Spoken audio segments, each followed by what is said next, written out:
ومن يعمل من الصالحات وهو مؤمن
الشيطان قال يا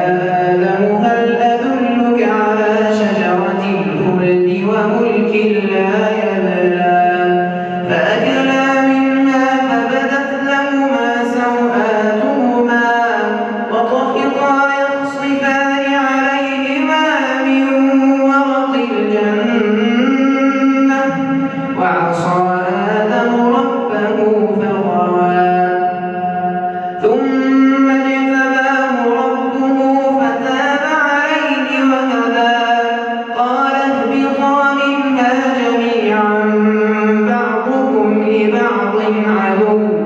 فإما يأتينكم مني هدى فمن اتبع هداي فلا يضل ولا يشقى ومن أعرض عن ذكري فإن له معيشة ضنكا ونحشره يوم القيامة أعمى قال رب لم حشرتني أعمى وقد كنت بصيرا